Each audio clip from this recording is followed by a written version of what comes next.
Всех приветствую на канале. Я хочу записать сегодня несложный ролик о разборе. И, возможно, он будет последний на какое-то время. Неопределенно, я не могу сказать точно. Но у меня впереди съемка диплома. И я давным-давно должен был его снять, но все никак не получался из-за работы. И, возможно, на какое-то неопределенное время, ну, на месяц, два с половиной, возможно, что роликов не будет. Потому что у меня идет активная подготовка, это уже дописан сценарий, проведен кастинг, подобраны все актеры, мы нашли локации, мы нашли там всевозможные возможности, как бы это ни звучало, ну, все, что нам нужно, почти до конца. И нужно снимать, не сниму фильм, не получу диплом, будет неприятно, будет глупо, полгода жизни, коту под хвост. Однако мы уже провели некоторые любопытные эксперименты. Мы мучаем, да, проводим первые эксперименты наши безумные с нашим безумным ученым.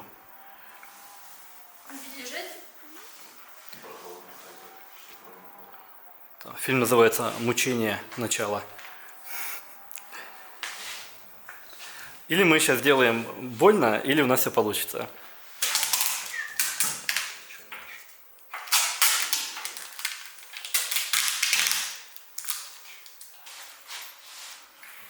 С тем почему-то что-то не так с этим рабочим отрезком. Надо будет, наверное, вот это чуть-чуть тоже сделать, потому что... Как сделать хуже? Тут оно вот здесь дырочка. Первые попытки. Сейчас будем вот сюда вешать камеру. Вот прямо вот сюда. Мы в любом случае будем придерживать, все будем делать. Попробуй отпусти, она так самодержится. Будет у нас... Как-то так. Как у Гая Ричи можно это, да? Помутнение раз. Вот так все теперь. Ну вот примерно так, да. А ты сейчас держишь? Да. А если отпустить? Отпусти. Ну, зашибись. А походи немножко, пожалуйста. А ну давай запись включим. Да, она включена. Походи немного. Короче, они издеваются, как могут вот эти два человека. Двумя руками возьми за голову. За голову? Ну вот так вот. Типа. Вот так? Огонь, Вот такая да? постановка. Вот так это и будет. Трэш. Слушай, ну нормально даже. Тяжело? Не, нормально. Нет? Ну, у него А если так трепет. будет? Пожалуйста. И давай мы стопим. Потому что вот эта ножка теперь теряет опору, если я лежу. Да, хорошо. Я камеру придерживаю. Хорошо, да, поехали. Ну, нормально все. И, в принципе, если вам интересно, напишите, вот этот ролик будет о разборе. Но если вам любопытно наблюдать за вот этими съемочными приключениями, и при том будет вся оптика, которая на канале была разобрана, то есть то, чем я пользуюсь, то, что я разбираюсь, то, с чем я экспериментирую, напишите мне, и я буду тогда, не знаю, вести, возможно, какой-то, чтобы канал не провисал, какой-то съемочный дневник, какие-то, может быть, видосы, какие-то бэкстейджи, если вам будет любопытно. Если нет, то, ну, как я и сказал, возможно, канал на какое-то время просядет, но это нужно. Сегодня мы поковыряем объектив. Я думаю, вы все поняли, что это за объектив. Удивительно, что именно про этот объектив тоже нету ни одного внятного разбора. Есть там какие-то там видосики по 5 минут непонятные. И это очень удивительно, потому что объектив популярный, объектив по-своему прикольный. Это вот у нас Юпитер 11. Именно зеркальная версия. У меня есть, я уже показывал, вот такие. Я снимал уже часть фильма на один из этих объективов. Ну, они одинаковые. Вот на вот этот объектив я снимал Ангела. Он до сих пор на фестивалях. Короткий у нас метр. Я думаю, что он еще что-то получит. А это дальномерные версии, и это у нас зеркальная. Дистанция минимальная здесь у нас 1,4 метра против 2,5 вот здесь. Вот почему он лучше. Причем по оптике, я думаю, что оптика один в один. Но это тот же Комз, абсолютно. Мне кажется, те же 60-е, там 70-е. Я думаю, что оптика, ну, просто один в один. Но он лучше по причине того, что у него минимальная дистанция фокуса 1,4 метра. Вот эта цифра. То есть вот он у нас. Погнал. на 1,4. Ну, то есть 1,4 или 2,5, ну, разница колоссальная. И у него именно у этой версии, то есть есть без предустановки, здесь у нас есть предустановка, то есть все. Оно у нас, ну, оно немножко люфтит, у них она и люфтит. Вот, как бы то ни было, все здесь классно работает. Поэтому я все-таки решил, во-первых, привести его в порядок. Ну и заодно, как говорится, пока есть возможность перед съемками фильма, почему бы у нас не сделать еще один подробный, адекватный, более-менее разбор объектива. Конкретно у этого объектива. Что у него из проблем? Ну, состоянию общее я бы дал 4. Это у него общее состояние. Здесь все крутится, конечно, нужно пересмазывать, но у него немножко другой механизм. Здесь засохшая смазка не так проблематично чувствуется. Он все-таки отличается от дальномерного. Здесь есть вмятины, вот они. Попробуем что-то с ними сделать. Фильтр, по-моему, внятно не накручивается. Главное, чтобы мне удалось без проблем выкрутить вот это вот титульное колечко. Иначе линзу я переднюю не вытащу. Ну, все нужно пересмазывать. Здесь все неплохо. Здесь какая еще есть проблема? У нас не совпадают значения. Значит, здесь, скорее всего, у нас не хватает одного прокладочного колечка. Я в этом почти уверен, потому что, ну вот, оно ушло дальше. Объективчик я такой давно хотел. Это, в принципе, рабочий объектив. Ну, мне он достался конкретно. Этот объектив за 800 рублей. Я считаю, это вполне неплохо. Ну, вполне адекватно. Так, их можно найти там за 1000-1500. 2-3 это, конечно, гон. Я считаю, потому что за 2-3 нужно тогда уже 37-й взять и не парить себе мозги, которые, ну, технически и светлее, пусть не намного, и, ну, он лучше. Он лучше, он современнее, вот, он, у него нет такого МДФа дикого, то есть он зеркальный, он на любые камеры ставится, ну и так далее. Кроме Никона, ну, Никон это такой парень, все знают. Вот, а именно эта версия зеркальная, точно так же он имеет большие преимущества. Ну, кого смущает 45 мм размер фильтра, опять же, это на самом деле известный размер. То есть на советской оптике в основном-то было это 45, 49, 52. Все, остальное это уже, ну, частные случаи. Я себе везде понакидывал 49-52 колечка, использую 52 фильтры, и все отлично, советую вам. Ну, то есть у меня и на 52-ю оптику ставятся фильтры любые, и на 49-ю через повышающее кольцо. Возьмите себе, так сделайте, и не парьте себе мозги. Так что давайте начинать его делать. Действуем как обычно по классике. Это отделяем нас геликоид от линзоблока, и здесь система предустановки диафрагмы, потому что она здесь есть. Что нужно сделать? Ну вот как обычно мы хватаемся одной рукой за фокус, вот уперлась, хватаемся, второй рукой за диафрагму, можно вот в принципе за хобот схватить и аккуратненько вот так отделяем против часовой, если он лицом вот к нам. Выкручиваем. Многие так откручиваются, это на многих советских объективах. Докручиваем до конца, отделяем. Есть колечко, но я так думаю, вот должно было быть еще одно, а его нет. Больше нет? Нет. Я попробую найти такое колечко, подобрать. Ну, если нет, пока закрутим, скажем так, на каком есть. И у нас наш точно такой же невесомый геликоид. Все здесь немножко люфтит. Будем как-то затягивать и смотреть. Ну, здесь все очень просто. Он довольно простой. Мне кажется, что он по конструкции проще, чем дальномерный. Откручиваем кольцо фокуса. Вот у нас наши винтики. Их 3 штуки. И вообще не беспокоимся, просто откручиваем и снимаем его. Это колечко нагло. А потом в конце я, как обычно, покажу, как поставить его правильно на свое место. Ну и чтобы все метки совпадали. Как обычно, я советую откручивать полностью, чтобы при мойке вы их не посеяли. Многие советуют, типа вот так вот не докручивайте, оставляйте их в кольце, ну и потом типа сразу на свое место закрутите. Ну нет, они если вылетят, вы их не найдете, поэтому выкручиваем полностью, все хорошенько моем, а потом отдельно их закручиваем. Снимаем кольцо фокуса, просто назад. Так. И пошло. Все, на мойку. Вот на этом у людей заканчивается у нас разборка. Люди видят вот геликоид, который вот оголяется довольно-таки уверенно, почти полностью. И вот они это моют или вытирают там какими-то бумажками, вот здесь вот пересмазывают. Вот так разогнали, все, закрыто, объектив смазан. Ну, удачи.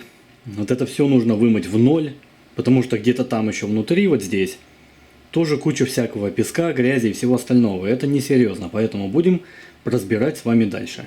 Здесь у нас есть маленький болтик. И здесь у нас есть кольцо по типу Гелиосов. И Гелиоса, и Юпитера 9, и Мира. Мы откручиваем вот этот маленький болтик. И здесь у нас вот колечко. Оно у нас по резьбе будет выкручиваться. Это кольцо держит вот весь этот хвостовик. И вот здесь у нас сразу виден косяк разработчиков. На Гелиосах вот и везде, где есть вот такое вот Юпитер 9, Мир 1, кольцо, которое держит просто хвостовик. Здесь есть полоски, насечки для того, чтобы можно было сдвинуть или затянуть инструментом. Здесь их нет. И я едва-едва смог вот руками открутить, но возможно обратно затянуть, чтобы правильно вот эту вот дырочку соединить и потом накинуть винтик, я возможно не смогу. Потому что до этого я дотягивал инструментом. Здесь таких пазов у нас выточек нету. Ну, молодцы, ребята. Видимо, это уникальность наше все. А мы не такие, как все. Ну, ладно. Хорошо. Сдвигаем и выкручиваем это колечко, которое держит у нас хвостовик. Просто выкручиваем по резьбе. Далее хвостовик у нас, наш хвостовик просто вот так выходит. У нас есть два направляющих винта, вот они. И здесь две проточки, два паза, точно так же вот. И здесь такой же. То есть они должны совпасть, и положение будет только одно. Сразу отвечаю на вопрос. Здесь вот у нас есть метка, ну, от того, кто это уже разбирал. Здесь типа понятно, этой меточкой вот к этой красной линии. Но если вы еще ничего не понимаете, вот вы вытащили, и здесь полностью все идентично, и здесь, то есть вы можете как угодно, вот главное, чтобы совпали эти пазы. Отвечаю на ваш вопрос, как собирать правильно, чтобы вот этой проточкой, вот, эта проточка, она была наверх, ну вот так, вот. Хвостовик у нас массивный, цельный, его на мойку целиком вот так и мыть.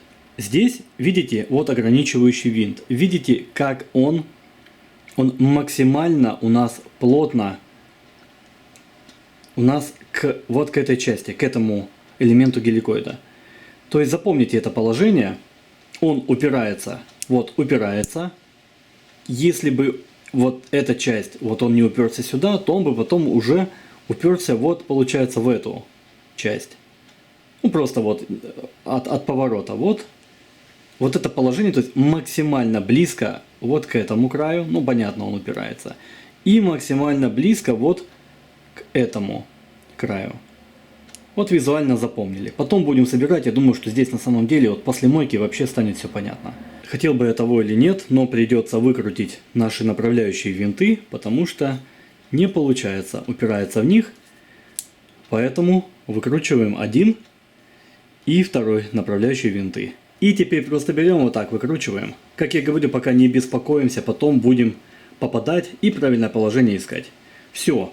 Геликоид здесь не сложный, на самом деле не сложный. Он полностью разобран. Итак, у нас все вымыто. Давайте теперь это все собирать. Здесь по геликоиду все очень-очень просто. Вот этот вот винтик ограничивающий мы вообще не трогаем. Вот так я вот целиком и вымыл.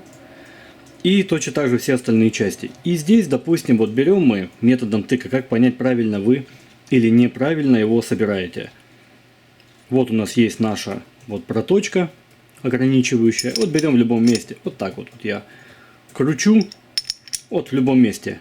Засунул, пошел ход. Берем. Смотрим. Уперлись. То есть неправильно. Давайте дальше. Что мы делаем? То есть нам нужно найти правильное положение. Мы берем, выкручиваем его до щелчка. Ну, вот, допустим, сразу можно 2-3 щелкнуть. Вот, допустим. Ну, нам прям вообще повезло. Вот правильное положение, какое оно и было. Элементарно легко, здесь нет каких-то сложных позиций. Просто стоит запомнить это положение, какое оно было. Оно, скорее всего, в этом объективе будет единственное правильное. Он очень простой. И все, и просто нужно вот щелчком, не попали, но немножко назад, обратно закрутили, не попали, немножко назад, щелкнули, обратно и так далее. Принцип вы поняли. И вот оно в конце выходит вот на правильную позицию. Вот эти здесь какие-то вспомогательные насечки. Я считаю, что люди, вот еще какие-то насечки, это они как-то, ну, здесь это незачем. Вот в некоторых объективах, да, прям нужны насечки. Здесь особо нет, но все предельно понятно. Хотя, возможно, там, ну, непонятно, кто собирал, с какими знаниями и так далее. Смазку уже 100 раз показывал. Я использую вот эту. Это просто многофункциональная смазка. В основном используется для подшипников. То есть она работает на высоких температурах. И там, где большое трение. Вот такой вот у меня тюбик. Стоит он немало, но смазка меня полностью устраивает.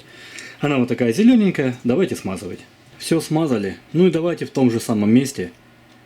Вот мы немножко методом тыка попробуем это все прогнать. Ну вот, я на один шаг промазал. То есть мне нужно что сделать? Немножко выкрутить. Сейчас вот выкручиваем, пока оно не щелкнет. Вот, допустим, так. Зашло. И вот. Вот оно встало на свое место. Эти излишки можно убрать. Теперь мы вкручиваем просто наши дырочки, вкручиваем наши именно стопорные винты. Закрутили наши направляющие винты. Вот они. И теперь нам нужно будет соединить хвостовик. Но перед этим нужно будет его смазать. Мы видим, что у нас трется вот здесь вот стертая краска. То есть нам нужно будет полностью здесь промазать. Потом нам нужно будет промазать, естественно, пазы наши внутренние. Вон они, пазы. Вот здесь один, второй. И нужно будет смазать еще и вот здесь все. Потому что здесь у нас точно так же будет кольцо зажимное. И ну вот оно вместе с кольцом будет ходить. То есть и здесь тоже у нас хотя бы немножко нужно будет смазать. Сильно прям много не нужно. И точно так же вот здесь обязательно. Точно так же будет трение. И вот здесь. Все смазали. Здесь и пазы тоже. Все у нас зелененькое. Здесь то же самое. И давайте теперь соединять. Помним, что мы вот этой проточкой сверху. И просто теперь ищем положение у нас наших направляющих винтов. И вот мы находим наши пазы направляющие. Здесь проточка. Сверху все. И просто соединяем. Здесь немножко надо... О, все. Зашло. Вот у нас зашли полностью наши направляющие. Лишнюю смазку потом можно будет убрать. Все, теперь мы берем наше колечко и будем его накручивать. Единственное, только я сделал вот здесь насечку. Вот она, вот ее видно. Сделал насечку прямо напротив вот этого гнезда под винтик. Чтобы потом, когда накрутить, я понял, я дотянул или не дотянул. И мне нужно еще как-то или инструментом, или руками. Но здесь под инструмент нету вот этих выточек, проточек нету. Будем как-то руками дотягивать. Ну, чтобы я понимал, я дотянул, и мне можно закручивать. Или я не дотянул, и мне нужно еще как-то там руками, или там вместе с тряпочкой, или где-то там подзажать в тисках. Нужно дотянуть это кольцо. И начинаем закручивать. Вначале до упора. Сейчас мы будем смотреть, где здесь у нас попадает, не попадает. Вот винтик.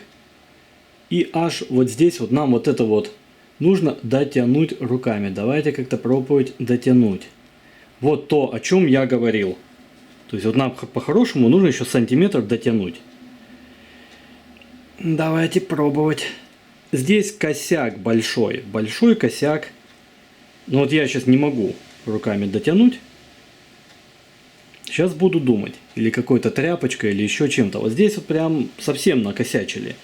Можно было какие-то хоть чуть-чуть тоненькие насечки сделать, или толще это кольцо сделать. Чтобы можно было инструментом дотянуть. Я сейчас руками не могу дотянуть. Вот соединить. Ну что, здесь я могу сказать, что инженеры прямо люто прокололись. Потому что я еле-еле какими-то там тряпками все это пытался дотянуть. И то на какую-то там долю миллиметра я не дотянул, но мне вот силой удалось его утопить. То есть, ну, оно попало в ямку эту, но не полностью. Но мне удалось утопить, я вижу, что он не торчит. Это самое главное. Но вообще здесь смять этот винтик и потом уже не вытащить, и уже не будет возможности этот хвостовик отсоединить. Это просто, ну, провал. Тяжело им было сделать это кольцо там на какую-то там треть миллиметра толще. И здесь вот эти насечки сделать, чтобы ты инструментом мог взять и просто вот так вот схватить эти два пальца и дотянуть, как сделано на Гелиоса, как сделано на Юпитере 9, как сделано на Мире. Здесь они, ну, разработчики Комз почему-то решили тут, не знаю, оказаться умнее всех остальных. Ну, ладненько, что я могу сказать. Ну, вот я и смазку уже, естественно, тряпками немножко здесь постирал. Сейчас придется его немножко еще досмазывать. Ну, молодцы, молодцы. Ладно, как бы то ни было, здесь будьте очень осторожны. Но здесь все очень и очень просто. Берем максимально влево до упора. Стукнулось. И здесь у нас красная метка, и именно здесь будет бесконечность. Берем наше кольцо, ищем, где же у нас бесконечность, вот она. И просто так продеваем бесконечность, и уже дальше у нас по дырочкам все совпадает. Ну вот и все. Бесконечность. И минимальная дистанция около 1,4 метра. Это все собрано. Дальше будем приниматься за линзоблок. Разбираем систему предустановки. Линзы пока не трогаем. Надеюсь, это место позволит выкрутить титульное кольцо у нас. Но это чуть позже. Выкручиваем вот эти винты. Они тоже у нас большие. Вот в этом объективе мне это нравится. Крепкие. Ты их не сомнешь. Крупные, хорошие винты. Вот так бы было во всех. Выкрутили. И теперь просто берем. Здесь у нас, запомните, что она максимально открыта. Здесь у нас совпадают, ну вот, совпадают красные точки. И потом мы будем также это собирать. У нас она через верх выходит. Вот так. Здесь механизм практически один в один, как на Юпитере 9. То есть, что нам нужно? Вначале выкручиваем вот этот винт, который физически двигает нашу диафрагму. После этого у нас начнет эта обойма двигаться свободно. И когда мы начнем ее выкручивать, она упрется все равно вот дальше, вот сюда, вот в эти винты. Точно так же вот оно упрется. Поэтому нам нужно будет выкрутить вначале это, а потом сразу же будем выкручивать вот эти два винтика. Открутили наши винтики. Сразу же отошла пружинка. Все это не по сейте. И у нас еще остается маленький валик. Это вот к нему прижимается пружинка. Вот его точно так же поддеваем. И вытаскиваем валик. Давайте его. И вот у нас этот валик. Точно так же его не по сети. И вот теперь эта обойма начинает полностью откручиваться по резьбе. Выкручиваем ее. И вот она по резьбе выходит. Потом, пока не беспокойтесь, я потом покажу, как ее там, где она в какой позиции должна будет быть. Выкручиваем до конца просто по резьбе. И точно так же в мойку. Здесь система немножко отличается. Здесь есть этот ограничивающий винтик, который вот оно стукается так и стукается вот так. Вот мы его выкручиваем. Вот точно так же выкрутили. Он ограничивающий. И теперь просто берем и это кольцо тоже выкручиваем по резьбе.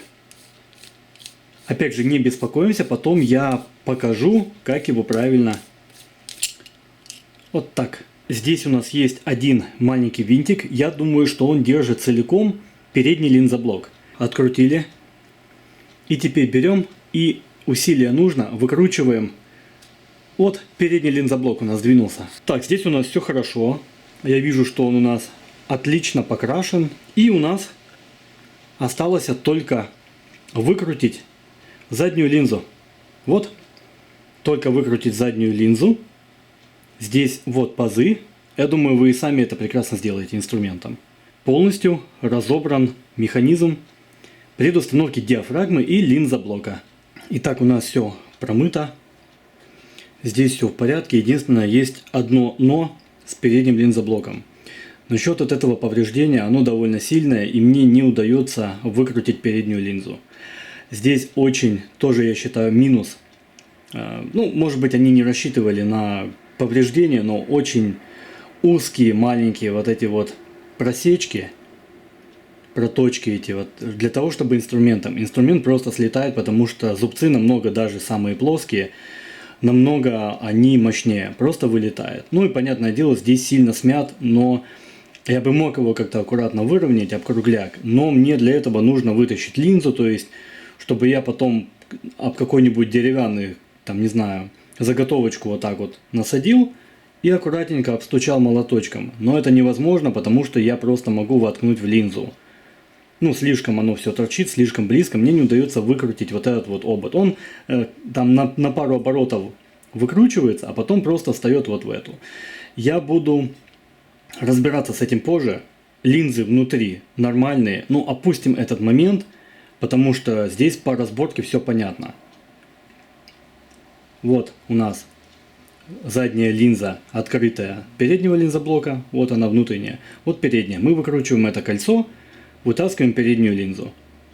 В принципе, ну, я думаю, все понятно. Если вам нужно разобрать, здесь у меня, я говорю, из-за повреждения возникли проблемы. Все, давайте этот момент опустим и давайте начнем всю эту историю собирать все-таки. Вначале вкручиваем передний линзоблок. Здесь я уже тиранул, все чистенько. Вкручиваем, потому что здесь зафиксировать потом кольцо, когда мы начнем следующее накидывать, вот это, оно скроет вот то гнездышко под винтик. Поэтому вначале нам нужно полностью прикрутить передний линзоблок. Здесь все просто. Просто берем, находим, начинаем закручивать. Легко и просто. Находим положение, потом находим вот то гнездышко беленькое и вкручиваем этот винтик. Посмотрите, я здесь сделал зеленым маркером точку, любым, оно потом сотрется без проблем, спирта там, чем угодно. И вы поймете, вы дотянули передний линзоблок или не дотянули. Вот здесь мне нужно чуть-чуть подтянуть, для того, чтобы зашел этот винтик и утопился. Вот сейчас я буду пробовать это делать. Винтик закрутили, он утопился, все четко, даже ушел немножко вглубь. Вот, отлично, меточку сделали, потом мы ее сотрем. Далее, давайте сразу заднюю линзу поставим. Здесь у нас немножко оно выпуклое, выпуклым вовнутрь. То есть оно должно вот сейчас уйти вот так. Полностью плоская она будет наружу. Все аккуратно сейчас будем вставлять. Докручиваем это колечко. Вначале можно пальцами, потом все равно финально нужно будет протереть. Да и все равно это немножко где-то жир есть, где-то масло есть. И потом дотянуть инструментом всю эту тему. Так, задняя линза у нас затянута, поставлена. Потом финально ее немножко еще протрем. То же самое здесь все стоит, потом передним линзоблоком будем заниматься. Теперь мы ставим вот это колечко со значениями диафрагмы. Перед этим оно у нас просто на резьбу, но резьбу нужно смазать тонким слоем смазки вот здесь. И точно так же вот эти места под валик, где он будет перескакивать, точно так же нужно будет смазать. Все, смазали. Теперь берем, продеваем колесико и просто начинаем. Вот видите, оно уже идеально плавно идет по резьбе. Посмотрите, какой плавный ход. Без шума, без скрипа. Идеально. И теперь мы просто пока докручиваем до конца. Вот просто до конца, вот до упора, пока не встанет. Все, зашло. Сейчас будем искать правильное положение. Мы видим здесь точку. Она когда-то была красная, ну, неважно. И мы видим значение диафрагмы. У нас нужно, чтобы оно от 4 до 22 оно у нас двигалось. Но мы видим, что оно ушло уже в упор. Вот туда на откручивание работает, а здесь уже нет. Нам нужно, чтобы оно еще дальше двигалось до 22. Мы берем и один оборот назад откручиваем. Вот оно идеально плавно ходит. И вот мы здесь делаем один оборот назад. И выставляем на значение 4. Почему? Потому что мы видим, что у нас полностью открытая. То есть поэтому здесь должна быть 4. Теперь можем смело вкрутить вот сюда наш ограничивающий винтик маленький. Чтобы у нас оно не уходило дальше 4 и дальше 22. Далее нам нужно будет прикрутить наш вот этот механизм трещотки, пластина и 2 винтика с валиком. Но перед этим нам нужно вот эту обойму, которая фактически будет двигать нашу диафрагму, нужно ее будет точно так же накрутить на резьбу. Но перед этим здесь точно так же немножко нужно будет тонким слоем смазать. Смазали и просто берем и накручиваем, как я и сказал, до упора в начале. Эту обойму, она в принципе уже плавно. Сейчас она прям вообще, вот и она пошла вот плавненько-плавненько по смазочке. И вот мы опять же докрутили до упора. Теперь нам нужно тоже сделать оборот назад. Так. И допустим вот сюда. Вот. Нам нужно дальше валика завести. Вот здесь вот у нас дырка под валик. Нам нужно, чтобы вот этот вот элемент был за. Чтобы потом он вот так вот стукался. Все. И теперь вставляем валик и закручиваем эту систему. Закрутили наш механизм. Вот у нас винтики. Этот закручивайте не сильно, потому что он регулирует натяжение. Этот до конца, до упора, первый. Второй закрутите немножко слабее, где-то наполовину. Ну и чем сильнее, тем сильнее потом будет придавливаться эта пластина.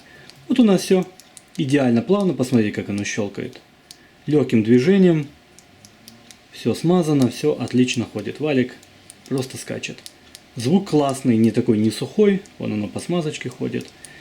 И теперь давайте мы закрутим уже наш винтик, который фактически диафрагма будет у нас. Крутить и поймем, правильно ли мы все сделали или нет. Проверяем. Значение 4. Смотрим. Все. Никуда не идет. Оно здесь так и должно люфтить. Так было придумано. Дальше. Значение, допустим, выставляем, 16. Что у нас? И вот у нас до 16 оно закрывается. Значение, где у нас? Вот они, 22. И вот оно у нас до 22. Ходит плавненько, тугенько. Так и должно быть, для того, чтобы ты плавно регулировал. Может быть, для фото это не так важно было, но мы все-таки используем в первую очередь для видео. И выставляем, допустим, понятно, надо вот так, допустим, до 4 опять. И вот опять оно у нас ограничено и никуда не сдвигается. Все, продеваем наше колесико. Если здесь полностью закрыто, механизм такой, вот мы видим полностью закрытое, значит у нас значение будет вот здесь D4. Оно, вы помните, оно наоборот получается сделано. И вот у нас наши дырочки. Закидываем винтики, вот они. Закидываем винтики и закручиваем. Закрутили, и вот у нас, как и есть, 4. Вот у нас до 5 и 6 закрывается. То есть все это работает. И точно так же у нас все работает правильно. Здесь такой механизм, так он был придуман. Здесь ходит просто идеально плавно. В этом отношении все класс. Так здесь и должно быть. Это типа люфт этот, он, видимо, такой технологический. Все, давайте кидать юстировочное кольцо, соединять. Так, накинули кольцо, соединяем и просто начинаем банально закручивать, как и было в самом начале. Понятное дело, что здесь не хватает, скорее всего, одного кольца. Да, и вот оно у нас уходит дальше. Ну ничего, давайте затянем. Ничего. Все. Главное, что оно не внизу. Тогда вообще не будешь видеть показания. Здесь, можно немножко наклониться и увидеть. Да и даже наклоняться не надо. То есть проблема начинается тогда, когда внизу значение или в бок, и тебе нужно смотреть, какие у тебя значения диафрагмы. Здесь все довольно. Давайте еще немного подтянем. Чуть-чуть вот так. Все. Так, смотрим, все ли в порядке, нигде ничего не передавило, нет. Все очень-очень плавно крутится, хорошо. Так и должно быть. Угу, фокус. С фокусом тоже все в порядке. Нигде ничего не торчит, нигде ничего не вывалилось, не появилось. Ну что, объектив собран. Он совсем-совсем не сложный. Да, у него здесь есть дефект, но сам по себе он очень простой. Есть у него, конечно, и минусы технологические, я о них говорил. Но в целом объектив прикольный. Давайте сделаем хоть какие-то небольшие тесты, и затем выводы. Так, у нас полностью открытая. Я немножко побегаю, ребят поснимаю. Сегодня они снимают фильм. В каком смысле? А ты не знаешь? Ты не общаешься с продюсером? Нет. Мне кажется, вам нужно поговорить об этой проблеме. Она на тебя обиделась, потому что ты Морозился полгода, блин. Я ей дал волю, чтобы она, короче, проявила инициативу. Раз у нас продюсерская... Это так называется, да? Это так называется, да? Порно-актеры 70-х. Вы хотите посвятиться сегодня в кадре? Мне нужно сделать тесты объектива. Так, порно-актер, отойдите, пожалуйста, не подходите близко ко мне. Это объектив. Или Супер Марио, один из братьев, там был один побольше, да. Объектив, я сниму тебя полностью, да? Ну чё, огонь? Винтажная картинка у нас. Огнище. Интересно, интересно. Винтажик, винтажик. Тут параллельно съемки дока идут. Ну, это не платье. Ух ты, блин. Главное, чтобы тебе скины не снимали. Ну, может, чуть больше. Димон там, блин. Приятная работа, да, Димон? И главное, никто ничего не скажет. Я звук делаю, да. Трогает красивых женщин. Димон, а? И не скажешь по нему, а? Тут у нас эффект свечи. Такой из говна и палок. Все готовы, ребят? Так, деньги в кадре. В кадре. Свечу зажигайте. Так, что-то надо написать, да? Так, а как вы сейчас? Ну, винтаж. То есть я вот туда буду сидеть. Лучше так. Ну, чтобы ты в свет не вышел. Что ты будешь писать и рассказывать? То есть я что-то написал, поднял голову и рассказал, да? Смотрю я куда, на камеру или куда-то мимо?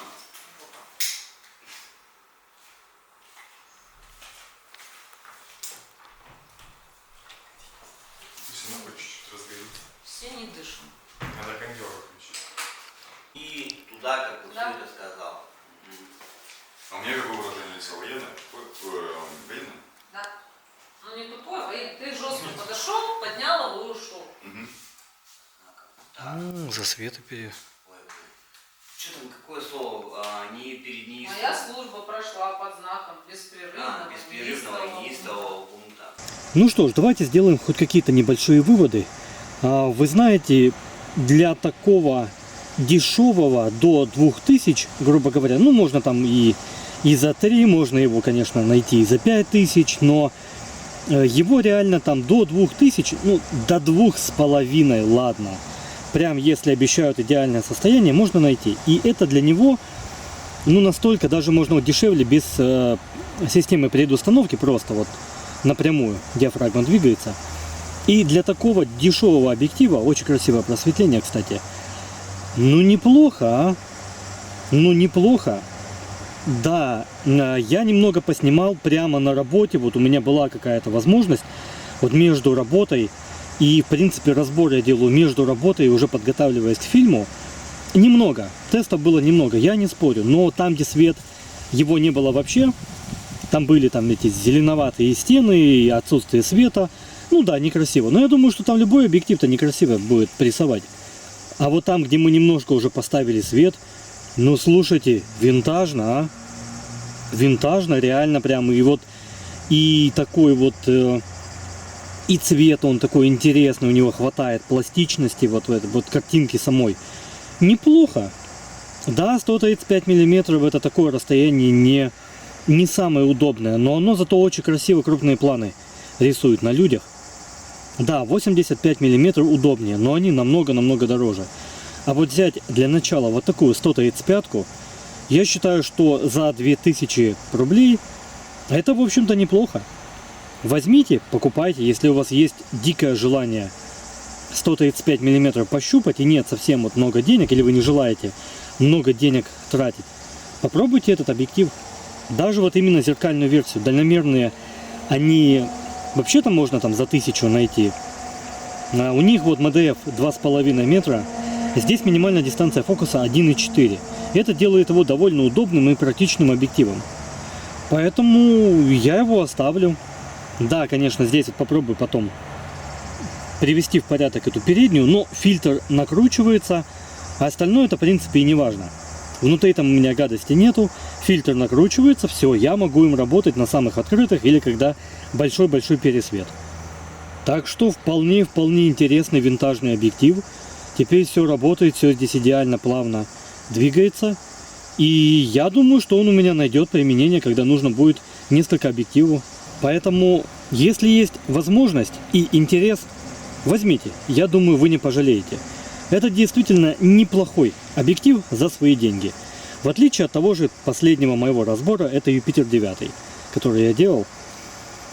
Ну, а я пока, возможно, на неопределенное время с вами прощаюсь. Я никуда не исчезаю, буду заниматься фильмом. Если вам будет интересно какие-то там, видеодневники о съемках, то напишите в комментариях. Возможно, я какие-то действительно видео о продакшене буду делать. Небольшие какие-то видеодневники, как я снимаю, что я делаю, почему я делаю и так далее. Всем спасибо за просмотр. Разборы будут еще.